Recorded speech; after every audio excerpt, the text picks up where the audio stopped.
어느 순간부터인가 우리는 사람들 앞에서 말을 줄이기 시작합니다. 괜히 말을 걸면 귀찮을 것 같고, 괜히 눈이 마주치면 부담을 줄 것 같고, 괜히 존재감을 드러내면 민폐가 될 것 같아서입니다. 그런데 가만히 돌아보면 우리가 조용해진 이유는 성격이 변해서가 아니라 세상이 우리를 바라보는 눈빛이 달라졌기 때문은 아니었을까요? 예전에는 사람이 먼저 보였습니다. 무슨 일을 했는지, 어떤 책임을 지고 살아왔는지 말투와 표정 속에 쌓인 시간이 자연스럽게 존중으로 이어졌습니다. 하지만 어느 나이를 지나고 나면 사람들은 우리를 오래 보지 않습니다. 잠깐 아주 짧은 순간에 판단합니다. 그리고 그 판단은 생각보다 차갑고 빠릅니다. 병원 접수 창구에서, 동네 가게 계산대에서, 처음 만나는 사람 앞에서 우리는 점점 설명하지 않아도 되는 존재가 됩니다. 아니, 설명해도 듣지 않는 존재가 됩니다. 그때 마음속에서 이런 생각이 스칩니다. 내가 이렇게까지 가벼운 사람이었나? 이 느낌은 분노보다 더 깊습니다. 억울함보다 더 조용합니다. 그저 마음이 한 칸 내려앉는 느낌입니다. 그리고 많은 분들이 그 감정을 이렇게 눌러 담습니다. 나이 들면 다 그렇지. 이 정도는 참아야지. 하지만 불교에서는 말합니다. 고통은 참는다고 사라지지 않는다고. 부처님은 인간의 괴로움을 고쿠라고 표현하셨습니다. 그 고통은 단순히 몸이 아픈 것이 아니라 존재가 가볍게 취급될 때, 마음이 알아주지 못할 때 생겨납니다. 특히 나이가 들수록 이 고통은 더 미세해지고 그래서 더 오래 남습니다. 문제는 세상만이 아닙니다. 어느 순간부터 우리는 스스로를 먼저 줄여보기 시작합니다. 거울 앞에 오래 서지 않게 되고, 밖에 나갈 이유를 만들지 않게 되고, 이 나이에 뭘 이라는 말을 입버릇처럼 씁니다. 이 말 속에는 체념이 숨어 있습니다. 그리고 그 체념은 우리 자신을 가장 먼저 약자로 만듭니다. 불교에서는 무상을 말합니다. 모든 것은 변한다는 진리입니다. 젊음도 변하고 환경도 변하고 사람들의 시선도 변합니다. 하지만 무상을 안다는 것은 포기하라는 뜻이 아닙니다. 변화 속에서 깨어있으라는 뜻입니다. 우리는 종종 이렇게 생각합니다. 속이 중요한 거지 겉모습이 무슨 상관이냐. 물론 맞는 말입니다. 하지만 현실은 다릅니다. 사람들은 속을 보기 전에 겉을 먼저 봅니다.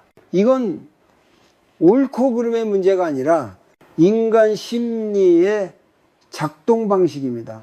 이 사실을 인정하지 않으면 우리는 계속 상처를 받으면서도 이유를 모른 채 스스로를 탓하게 됩니다. 여기서 중요한 질문이 하나 생깁니다. 나는 지금 나 자신을 어떻게 대하고 있는가? 나를 소중히 여기고 있는가? 아니면은 나부터 나를 내려놓고 있는가? 불교에서 말하는 집착을 버리라는 가르침은 자기 존엄까지 버리라는 뜻이 아닙니다. 집착과 자기방임은 전혀 다른 것입니다. 나이가 들수록 우리는 더 많은 것을 내려놓아야 합니다. 관계도, 역할도, 욕심도 줄어듭니다.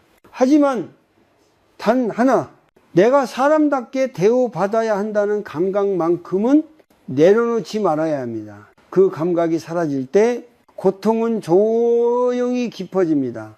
혹시 요즘 이런 생각을 하고 계시지 않나요? 괜히 나서지 말자. 조용히 지내는 게 편하다. 물론 조용함은 지혜일 수 있습니다. 하지만 그 조용함이 자기 자신을 숨기기 위한 것이라면 그것은 평안이 아니라 슬픔입니다. 지금 이 이야기를 듣고 계신 당신께 부드럽게 묻고 싶습니다.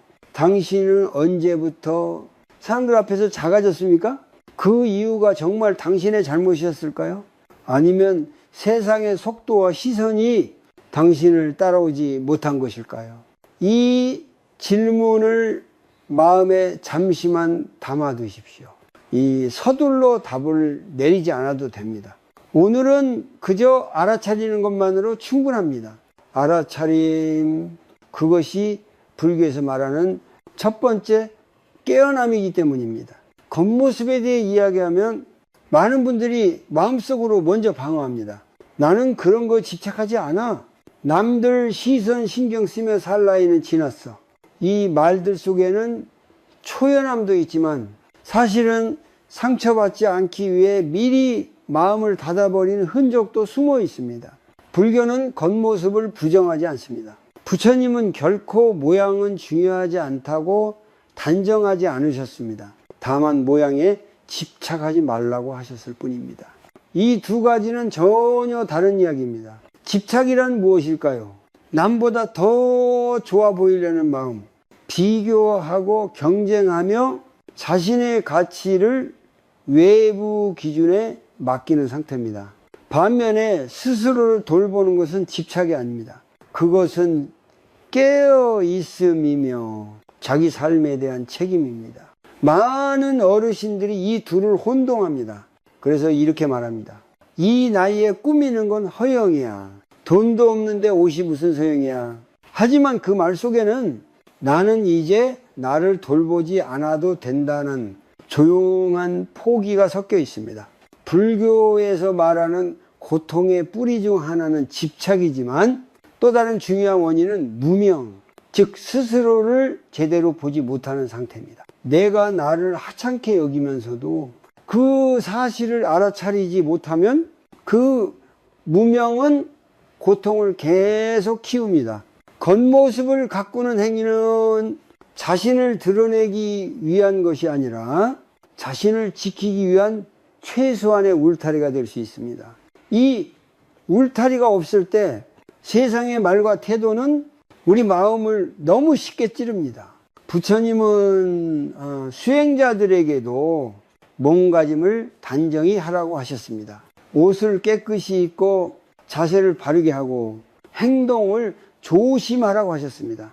그 이유는 남에게 잘 보이기 위함이 아니라 마음이 흐트러지지 않게 하기 위해서였습니다. 몸이 흐트러지면 마음도 함께 흐트러집니다. 반대로 몸을 정돈하면 마음도 조금씩 중심을 찾습니다. 이것은 수행자의 이야기이면서 동시에 우리의 일상 이야기이기도 합니다.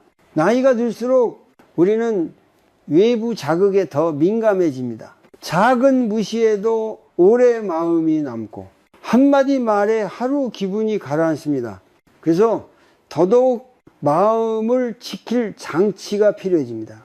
여기서 중요한 것은 세상이 왜 이러냐를 따지기보다 나는 지금 나를 어떻게 대하고 있는가를 묻는 것입니다. 불교는 세상을 바꾸기보다 내 태도를 먼저 비추어 보게 합니다. 겉모습을 돌보는 것은 세상의 기준에 굴복하는 행위가 아니라 세상의 거친 파도 속에서 내 마음을 지키는 작은 배를 띄우는 일입니다. 이 배가 없으면 우리는 모든 시선과 말에 그대로 휩쓸리게 됩니다. 혹시 이런 마음이 드신 적이 있습니까? 이제는 나를 위해 애쓸 필요 없지 않나. 그 생각은 자연스러울 수 있습니다. 하지만 그 순간부터 우리는 조금씩 사라지기 시작합니다. 존재는 유지되지만 존엄은 스스로 내려놓게 됩니다. 불교에서는 중도를 말합니다. 과도한 집착도 아니고 완전한 방치도 아닌 길입니다. 겉모습을 돌보되 그것에 매이지 않는 것, 이것이 바로 중도의 태도입니다.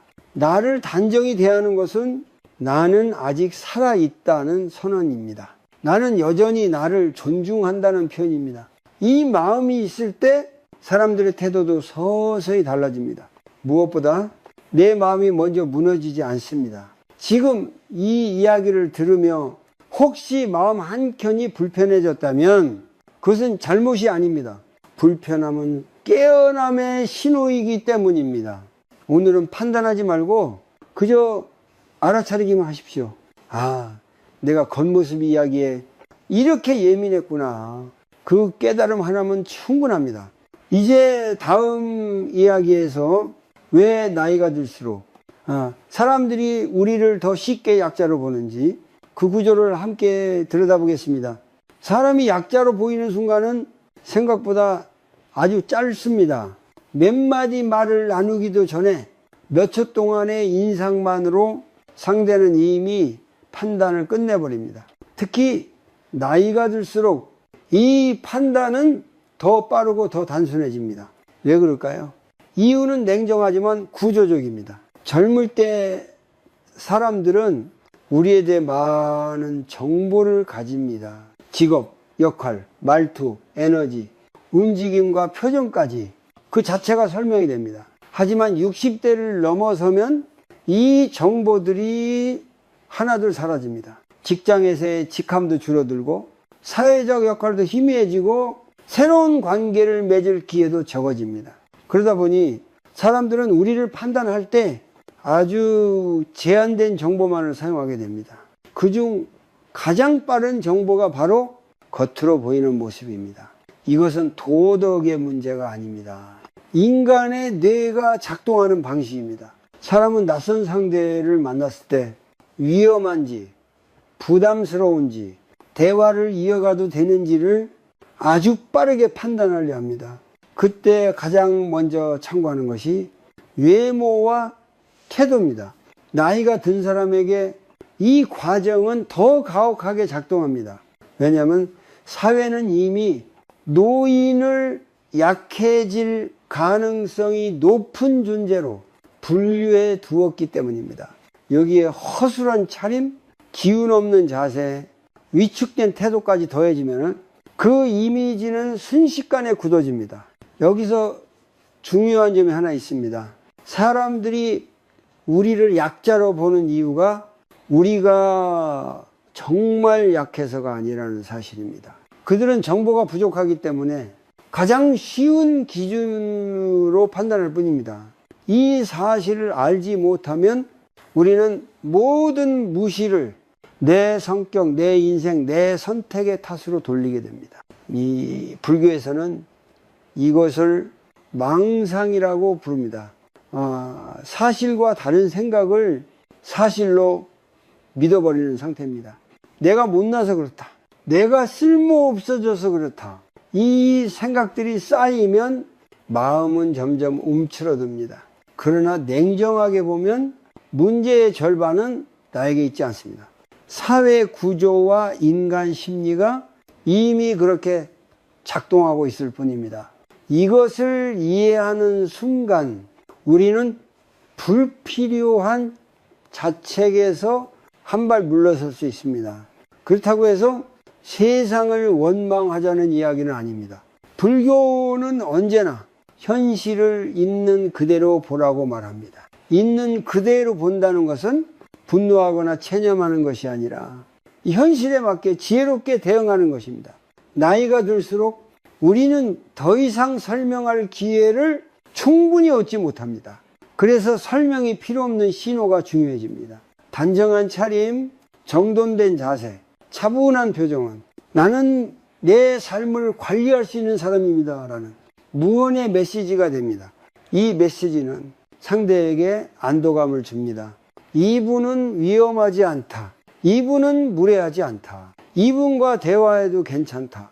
이런 감정이 먼저 생길 때 존중은 그 다음에 따라옵니다. 많은 어르신들이 이렇게 말합니다. 요즘 사람들은 너무 냉정해. 그 말 속에는 진실이 있습니다. 하지만 동시에 우리가 이해해야 할 부분도 있습니다. 사람들이 변했다기보다 판단하는 속도가 빨라졌다는 사실입니다. 이 빠른 속도 안에서 우리를 지켜줄 수 있는 것은 거창한 말이나 과거의 경력이 아닙니다. 지금 이 순간의 태도와 모습입니다. 이것을 인정하는 순간 우리는 다시 선택권을 갖게 됩니다. 불교에서는 연기옌지를 말합니다. 모든 것은 원인과 조건에 의해 생긴다는 가르침입니다. 사람들의 태도 역시 아무 이유 없이 생기지 않습니다. 우리가 보내는 신호와 상대의 조건이 만나 지금의 반응이 만들어집니다. 이 연기의 관점에서 보면 우리는 완전히 무력한 존재가 아닙니다. 조건의 일부를 조금 바꿀 수 있습니다. 그 작은 변화가 전체 흐름을 바꾸기도 합니다. 지금까지의 이야기가 조금 씁쓸하게 느껴질 수도 있습니다. 하지만 이 씁쓸함은 현실을 똑바로 보기 시작했다는 증거입니다. 다음 이야기에서는 이 구조 속에서 우리가 언제부터 스스로를 먼저 낮추기 시작했는지 그 마음의 흐름을 조용히 들여다보겠습니다.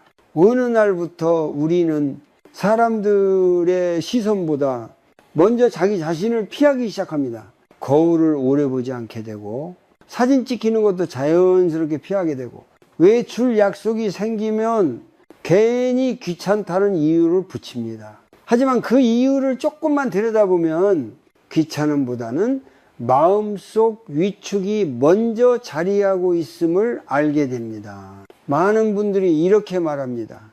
이제는 편한 게 최고지. 물론 편안함은 중요합니다. 그러나 그 편안함이 자기 자신을 내려놓는 방식이라면 그건 휴식이 아니라 조용한 포기일 수 있습니다.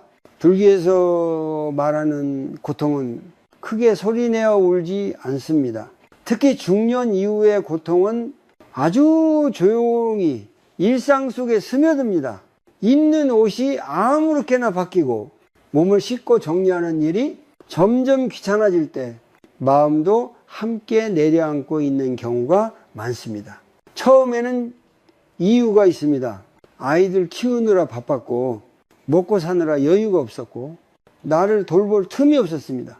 그 시절의 희생은 분명 가치가 있었습니다.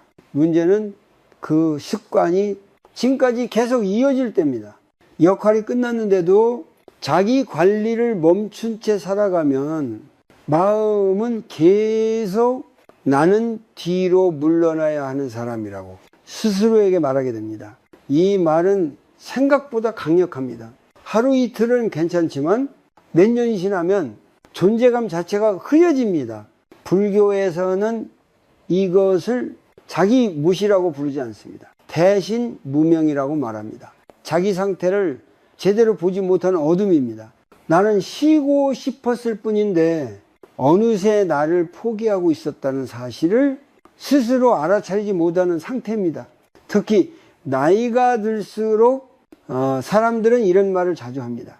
나 같은 사람이 이 말은 겸손처럼 들리지만 자주 반복되면은 자기 존재를 깎아내리는 주문이 됩니다. 그리고 이 주문은 겉모습과 태도에 그대로 드러납니다.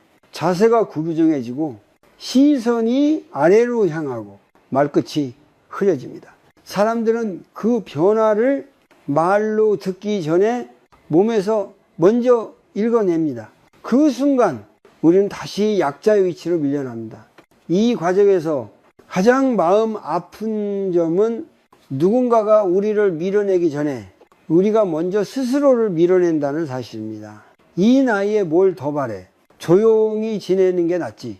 이 말들은 평온이 아니라 자기 방어에 가깝습니다. 불교에서는 자비를 말할 때 항상 이웃만을 떠올리지 않습니다. 자비는 먼저 자기 자신에게 향해야 합니다. 나에게도 쉬어갈 권리가 있고 나에게도 단정히 살아갈 자격이 있습니다. 겉모습을 돌보지 않는 것이 겸손도 아니고 수행도 아닙니다. 오히려 그것은 나는 이 정도 되오면 충분해라고 스스로 선을 긋는 행위일 수 있습니다. 이 선은 처음에는 작지만 시간이 지나면 이 삶의 영역을 점점 좁힙니다. 여기서 한 가지 아주 중요한 전환점이 필요합니다. 이제는 나를 조금 더 챙겨도 된다는 허락을 스스로에게 주는 일입니다. 이 허락이 있어야 마음도 움직이고 몸도 다시 살아납니다.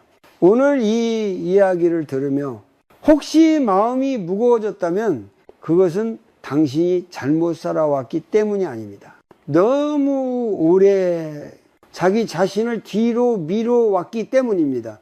이제부터는 그 흐름을 아주 조금만 바꿔도 됩니다. 다음 이야기에서는 이 작은 변화가 어떻게 마음을 지키는 구체적인 실천으로 이어질 수 있는지 불교의 알아차림과 함께 차분히 살펴보겠습니다. 아침에 옷을 입는 순간은 생각보다 많은 마음을 담고 있습니다. 대부분의 날 우리는 습관처럼 옷을 집어들고 아무 생각 없이 몸에 걸칩니다. 하지만 불교에서는 말합니다. 아무 생각 없이 하는 행동이 가장 많은 마음을 드러낸다고 말입니다. 나이가 들수록 아침이 빠르게 지나갑니다. 서둘러 TV를 켜고 대충 옷을 걸치고 하루를 시작합니다. 그 사이에 내 마음이 어떤 상태인지, 오늘을 어떤 태도로 살고 싶은지는 거의 살피지 못합니다. 여기서 우리는 아주 작은 질문 하나를 던질 수 있습니다. 나는 지금 나를 어떻게 대하고 있는가? 이 질문에 말로 대답할 필요는 없습니다.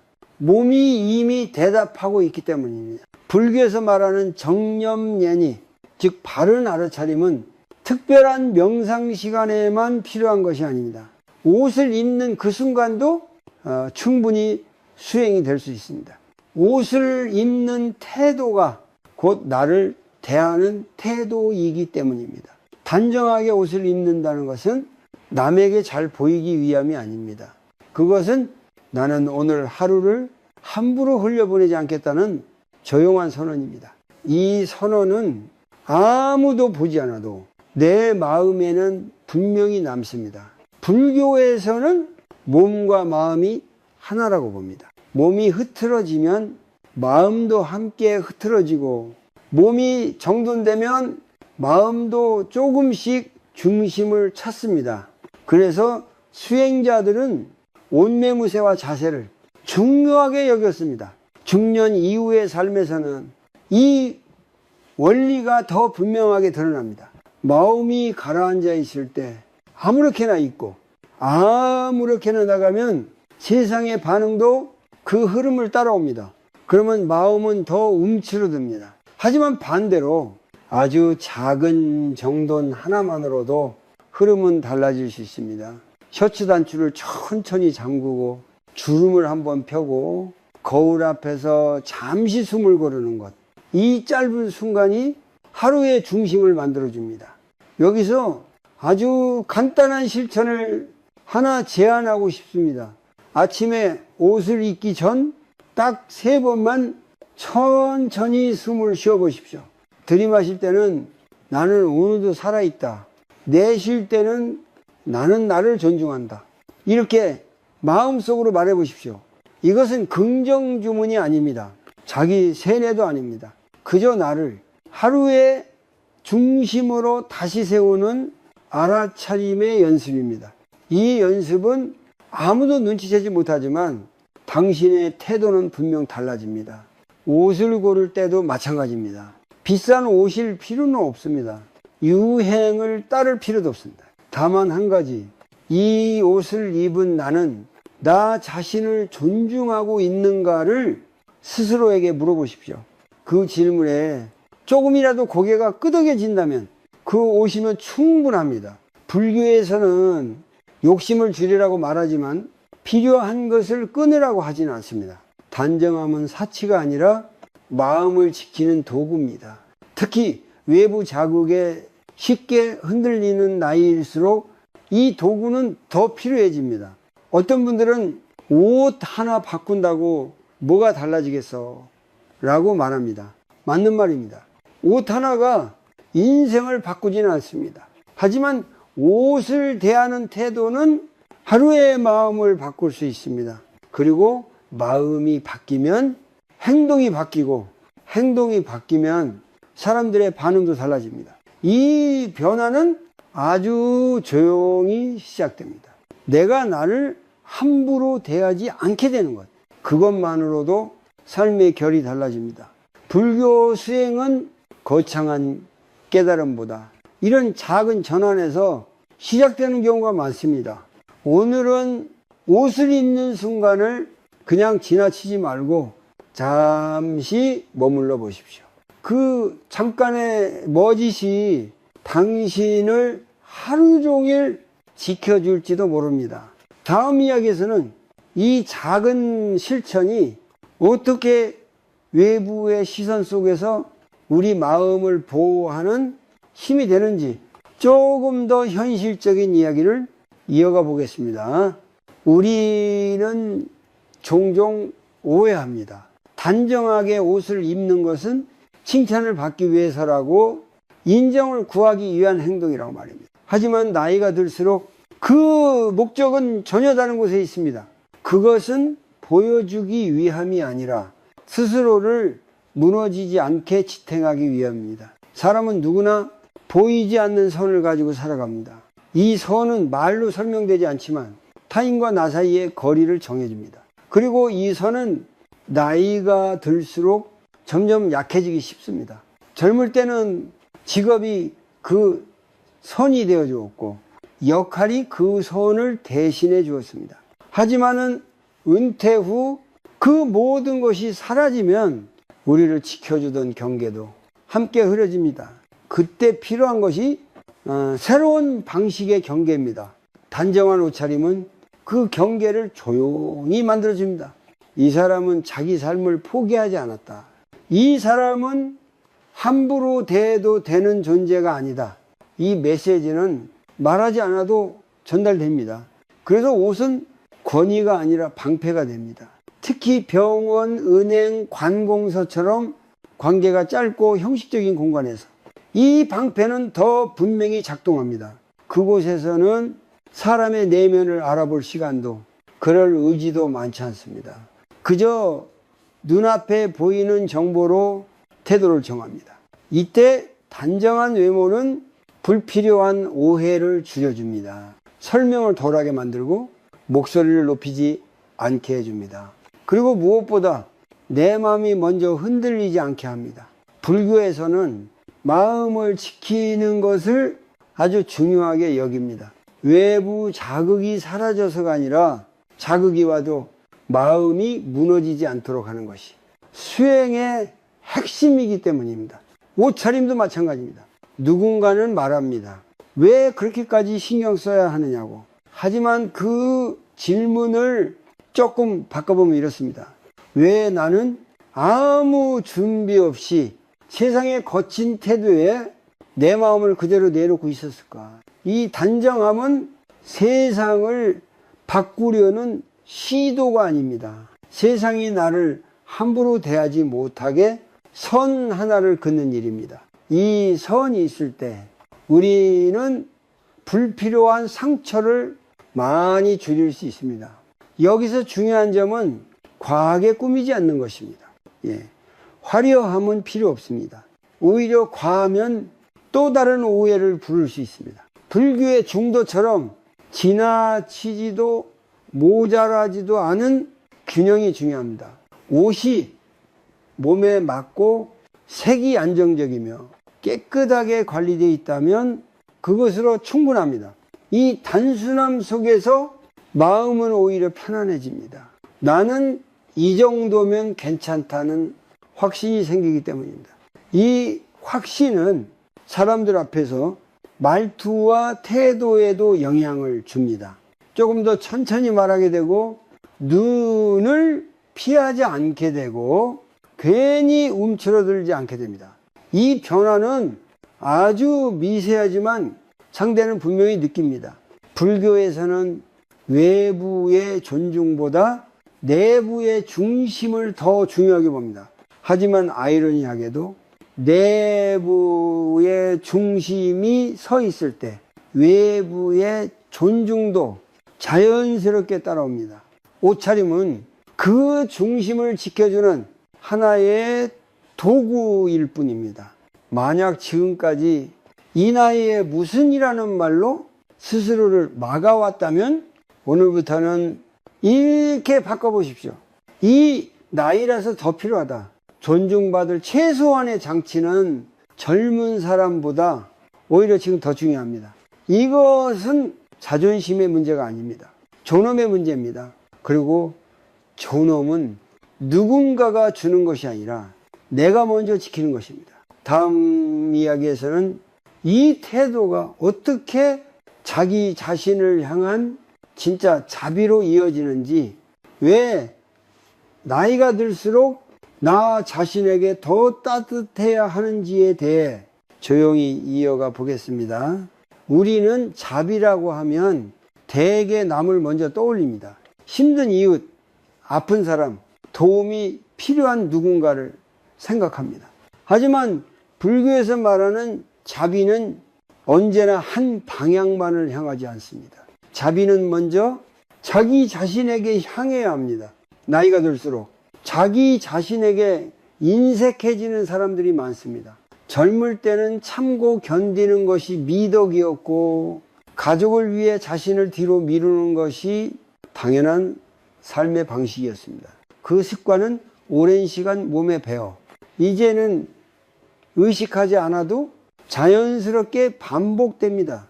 그래서 많은 어르신들이 이렇게 말합니다. 나는 괜찮아. 이 정도면 충분해. 그 말은 겉으로는 담담하지만 속을 들여다보면 자기 자신을 향한 오랜 절제가 굳어버린 경우가 많습니다. 불교에서는 자비를 연민으로만 설명하지 않습니다. 자비는 고통을 알아차리고 그 고통을 줄이기 위해 행동하는 마음입니다. 그 대상에 자기 자신이 빠져 있다면 그 자비는 아직 완전하지 않습니다. 특히 중년 이후의 삶에서는 자기 자신에게 연민을 허락하지 않는 태도가 고통을 더 깊게 만듭니다. 나는 원래 이런 삶이야. 이 나이에 뭘 더 바라겠어. 이 말들은 체념처럼 들리지만 사실은 스스로에게 위로를 주지 않겠다는 선언이기도 합니다. 겉모습을 돌보지 않는 선택 역시 이와 닮아 있습니다. 그 선택이 검소함이 아니라 나는 이제 신경 쓸 필요 없는 사람이라는 전제가 깔려 있다면 그것은 자비가 아니라 방임입니다. 불교에서는 방임을 수행으로 보지 않습니다. 자비는 부드럽지만 결코 무책임하지 않습니다. 아이를 돌보는 어머니가 아이를 방치하지 않듯이 자기 자신을 아낀다는 것은 적절한 관심과 돌봄을 포함합니다. 나이가 들수록 이 돌봄은 더 필요해집니다. 많은 분들이 자기 자신을 돌보는 것을 이기적이라고 오해합니다. 하지만 진짜 이기심은 자기 마음이 망가지는 것을 알면서도 아무 조치도 하지 않는 태도일 수 있습니다. 그 상태가 오래가면 사람은 쉽게 날카로워지고 세상에 대한 원망이 늘어납니다. 불교에서는 마음이 거칠어질 때 그 원인을 바깥에서 찾지 말고 내 안에서 먼저 찾으라고 말합니다. 내가 나를 충분히 보살피고 있는지, 내가 나에게 너무 엄격하지는 않은지, 이 질문이 필요합니다. 단정하게 옷을 입는 일도 이 질문의 연장선에 있습니다. 나는 오늘 나를 존중하고 있는가? 이 질문에 몸으로 대답하는 방식이 바로 일상의 작은 정돈입니다. 이것은 허영도 아니고 남을 의식한 행동도 아닙니다. 자기 자신에게 자비로운 사람은 타인에게도 부드러워질 수 있습니다. 내가 나를 함부로 대하지 않을 때 타인의 말과 행동에도 조금 더 여유가 생깁니다. 이 여유는 관계의 온도를 바꿉니다. 특히 가족 관계에서 이 변화는 분명하게 드러납니다. 자기 자신을 포기한 어른은 자식의 말 한마디에도 쉽게 상처받습니다. 반대로 자기 삶을 존중하는 어른은 자식의 말에 모든 의미를 걸지 않습니다. 자비는 약해지는 것이 아닙니다. 오히려 중심을 세우는 일입니다. 나를 소중히 여긴다는 감각이 있을 때 외부의 평가에 모두 흔들리지 않게 됩니다. 이 감각은 나이가 들수록 삶을 지탱하는 중요한 기둥이 됩니다. 혹시 마음속에 이런 생각이 떠오르신다면 이제는 나를 위해서도 조금 살아도 되지 않을까? 그 생각은 이기심이 아니라 지혜의 시작일 수 있습니다. 오늘은 자기 자신에게 아주 작은 자비 하나만 허락해 보십시오. 옷을 고를 때, 거울을 볼 때 수고했다는 말을 마음속으로 한번 건네는 것, 그 정도면 충분합니다. 다음 이야기에서는 이 자비의 태도가 아주 구체적인 행동으로 이어지는 간단한 실천을 함께 나누겠습니다. 복잡하지 않고 누구나 할 수 있는 방식으로 말입니다. 이제는 생각을 조금 내려놓고 아주 구체적인 실천으로 들어가 보겠습니다. 불교에서 말하는 수행은 대단한 결심에서 시작되지 않습니다. 매일 반복할 수 있는 아주 작은 행동에서 시작됩니다. 나이가 들수록 이 자금은 더 중요해집니다. 오늘 제안드릴 실천은 하루 딱 3분이면 충분합니다. 힘들지도 않고 돈도 들지 않으며 누구의 허락도 필요 없습니다. 다만 한 가지, 나를 다시 중심에 두겠다는 마음만 있으면 됩니다. 첫 번째 일부는 숨입니다. 아침에 옷을 입기 전이나 외출하기 직전에 그 자리에 그대로 서거나 앉으십시오. 등을 조금 세우고 어깨에 힘을 풀고 천천히 숨을 들이마십니다. 그리고 더 천천히 내쉽니다. 들이마실 때는 마음속으로 이렇게 말해 보십시오. 나는 지금 여기 있다. 내쉴 때는 이렇게 말합니다. 나는 나를 놓지 않는다. 이 말을 잘하려고 애쓸 필요는 없습니다. 그저 숨과 함께 마음에 스치게 두면 됩니다. 이 호흡은 마음을 고요하게 만들기 위한 것이 아니라 흩어진 마음을 현재로 데려오기 위한 연습입니다. 불교에서 말하는 정념, 바로 이 순간을 아는 힘입니다. 두 번째 일부는 정돈입니다. 옷을 입으며 주름을 한번 펴고 단추를 천천히 잠그고 거울을 잠깐 바라봅니다. 이때 중요한 것은 비판하지 않는 것입니다. 왜 이렇게 늙었지? 예전 같지 않네. 이런 생각이 올라오면 붙잡지 말고 보내십시오. 그 대신 이렇게만 말해 보십시오. 지금의 나도 충분하다. 이 말은 위로가 아니라 사실을 인정하는 태도입니다. 불교에서는 있는 그대로 보는 것을 지혜의 시작이라고 말합니다. 있는 그대로 본다는 것은 좋게 보거나 나쁘게 보지 않는 것입니다. 그저 지금의 상태를 조용히 받아들이는 것입니다. 세 번째 일부는 선택입니다. 오늘 어떤 옷을 입을지, 어떤 모습으로 밖에 나갈지를 아주 짧게 선택해 보십시오. 이때 기준은 하나입니다. 이 선택이 나를 조금 더 존중하는가. 화려할 필요도 없고 완벽할 필요도 없습니다. 다만 대충이라는 이유로 고르지 않는 것, 그것이면 충분합니다. 이 작은 선택이 하루 전체의 태도를 바꿉니다. 이 3분의 실천은 겉으로 보면 아무 변화도 없는 것처럼 보일 수 있습니다. 하지만 마음속에서는 중요한 변화가 일어납니다. 나는 아직 나를 돌볼 수 있다는 감각이 다시 살아납니다. 이 감각은 외로움을 바로 없애주지는 않습니다. 세상의 시선을 완전히 바꾸지도 않습니다. 그러나 한 가지는 분명합니다. 내가 나를 대하는 방식이 바뀝니다. 그리고 이 변화는 결코 작지 않습니다. 불교에서는 멋도 없는 생각이 아니라 반복된 행동에서 만들어진다고 말합니다.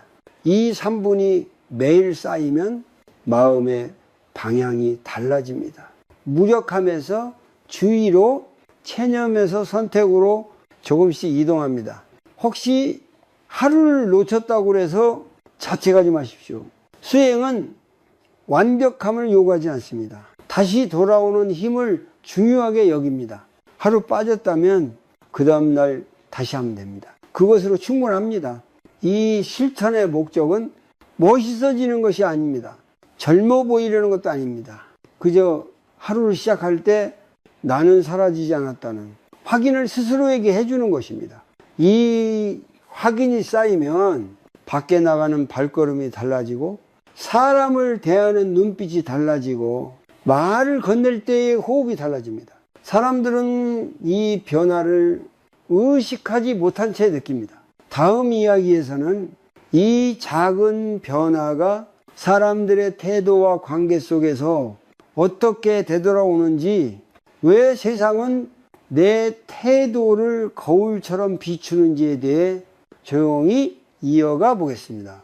사람과 사람 사이에는 보이지 않는 거울이 하나 놓여 있습니다. 우리는 그 거울을 의식하지 못한 채 살아가지만 상대의 태도는 종종 내 태도를 그대로 비춰줍니다. 그래서 어떤 날은 세상이 유난히 차갑게 느껴지고 또 어떤 날은 뜻밖의 따뜻함이 돌아옵니다. 많은 분들이 이렇게 말합니다. 사람들이 나를 함부로 대한다. 그 말은 사실일 수 있습니다. 하지만 불교에서는 그 다음 질문을 던지게 합니다. 나는 나를 어떻게 대하고 있었는가? 이 질문은 상대를 탓하기 위한 것이 아니라 내 마음의 방향을 살피기 위함입니다. 우리가 스스로를 존중하지 않을 때 그 신호는 생각보다 분명하게 밖으로 나갑니다. 자세가 낮아지고 말끝이 흐려지고 눈을 자주 피하게 됩니다. 이런 신호를 받은 사람들은 의식하지 못한 채 우리를 더 쉽게 대합니다. 반대로 내가 나를 조금 더 단정히 대하기 시작하면 아주 미세한 변화가 생깁니다. 말을 하기 전에 숨을 한번 고르고 시선을 너무 빨리 거두지 않고 상대의 말을 끝까지 듣게 됩니다. 이 작은 변화가 상대에게는 안정감으로 전해집니다. 불교에서는 이것을 연기라고 부릅니다. 모든 것은 원인과 조건이 만나 결과가 된다는 가르침입니다. 사람들의 태도도 마찬가지입니다. 아무 이유 없이 생기지 않습니다. 내가 보내는 조건과 상대의 상태가 만나 지금의 반응이 만들어집니다. 이 연기의 관점에서 보면 우리는 완전히 무력한 존재가 아닙니다. 세상을 통제할 수는 없지만 조건의 일부는 조심스럽게 바꿀 수 있습니다.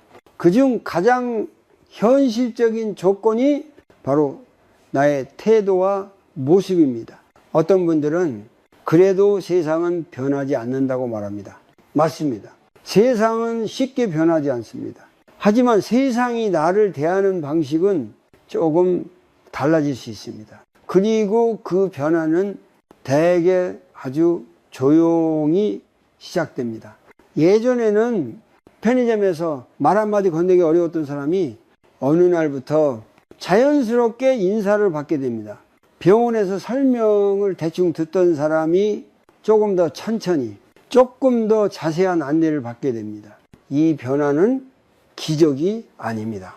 조건이 달라졌기 때문입니다. 불교에서는 외부의 칭찬을 수행의 기준으로 삼지 말라고 가르칩니다. 그 말은 맞습니다. 그러나 외부의 반응을 전혀 무시하라는 뜻은 아닙니다. 반응을 통해 내 마음의 상태를 점검하라는 의미에 가깝습니다. 만약 세상이 나를 대하는 방식이 계속 거칠게 느껴진다면 그것은 세상이 나빠서라기보다 내 마음이 너무 오랫동안 상처받아 있었기 때문일 수도 있습니다. 그 상처는 나를 더 움츠러들게 만들고 그 움츠러듦은 다시 거친 반응을 불러옵니다. 이 악순환을 끊는 방법은 상대를 바꾸는 것이 아니라 내 중심을 다시 세우는 것입니다. 중심이 서 있으면은 모든 반응에 동일하게 흔들리지 않습니다. 필요한 것은 받아들이고 불필요한 것은 흘려보낼 수 있습니다. 나이가 들수록 이 구분 능력은 더 중요해집니다. 모든 말에 마음을 쓰기에는 에너지가 충분하지 않기 때문입니다. 그래서 더욱 내가 나를 존중하는 태도가 중요해집니다. 옷차림, 자세, 말투는 이 존중의 외형일 뿐입니다. 핵심은 나는 나를 약자로 취급하지 않는다는 내면의 선언입니다. 이 선언이 있을 때 사람들의 태도는 거울처럼 따라옵니다. 불교에서는 자신을 낮추는 것과 겸손을 구분합니다. 겸손은 중심이 있을 때 가능하고 자기 비하는 중심이 무너졌을 때 나타납니다. 나를 존중하는 태도는 결코 교만이 아닙니다. 혹시 요즘 사람들 반응이 유난히 차갑게 느껴진다면 오늘 하루만 이렇게 실천해 보십시오. 말을 하기 전 속으로 한 번만 말해 보십시오. 나는 지금 충분하다. 이 한 문장이 태도를 바꿉니다. 태도가 바뀌면 상대의 반응도 달라지고 그 반응은 다시 내 마음을 덜 상처 있게 합니다. 이 선순환은 아주 작게 시작되지만 삶의 온도를 분명히 바꿉니다. 이 다음 이야기에서는 이 모든 변화가 어디를 향해 가야 하는지, 나이든 삶의 끝자락에서 우리가 붙들어야 할 가장 중요한 태도에 대해 차분히 정리해 보겠습니다. 나이가 든다는 것은 사라지는 과정이 아니라 삶의 속도가 달라지는 과정입니다.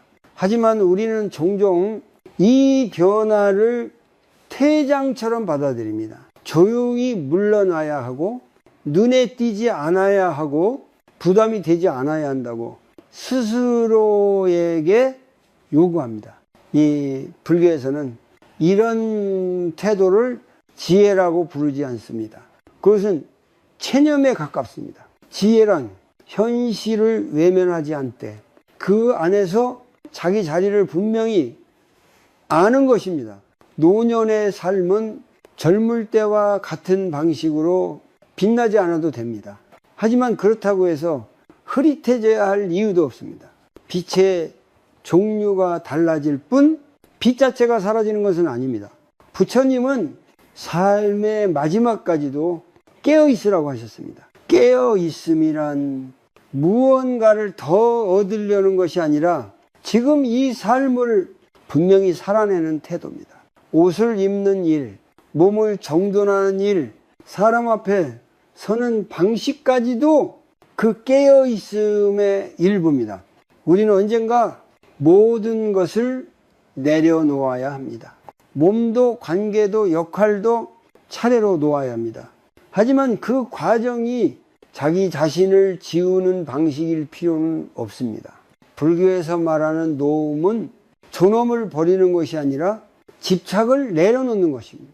나를 단정히 대하는 태도는 집착이 아닙니다. 그것은 나는 아직 이 삶 안에 있다는 조용한 확인입니다. 이 확인이 있을 때 노년의 하루는 그저 흘러가는 시간이 아니라 의미를 가진 시간이 됩니다. 특히 혼자 있는 시간이 점점 늘어나는 시기에는 이 태도가 더 중요해집니다. 아무도 보지 않는다고 해서 나를 함부로 대하기 시작하면은 마음은 금세 메말라집니다. 반대로 혼자 있는 순간에도 나를 존중하는 사람은 외로움 속에서도 중심을 잃지 않습니다.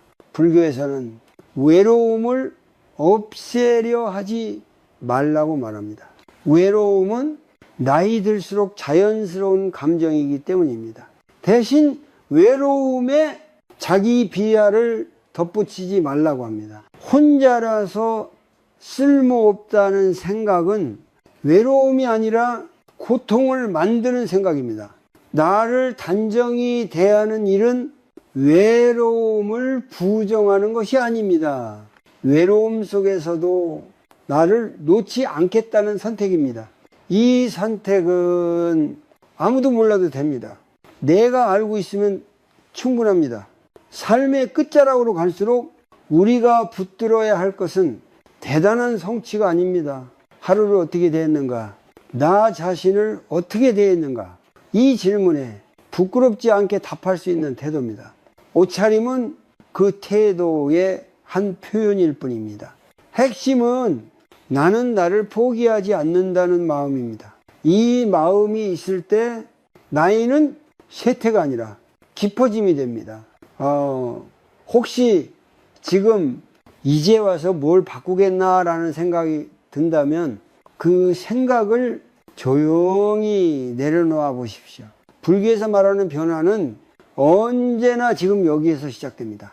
나이가 그 시작을 막지는 않습니다. 오늘 하루 옷을 입으며 이렇게 한 번만 마음속으로 말해 보십시오. 나는 오늘도 사람답게 살아간다. 이 말은 누구에게 보여주기 위한 것이 아니라 내 삶에 대한 마지막까지의 예의입니다. 노년은 삶에서 밀려나는 시간이 아닙니다. 속도를 늦추고 의미를 분명히 하며 존엄을 지켜가는 시간입니다. 그 길 위에서 나를 단정히 대하는 태도는 가장 현실적이고 가장 자비로운 수행이 됩니다. 이제 우리는 압니다. 돈이 많아서가 아니라, 관계가 많아서가 아니라 나를 어떻게 대하느냐에 따라 노년의 결이 달라진다는 것을, 그 깨달음 하나면 이 여정은 충분히 가치 있습니다.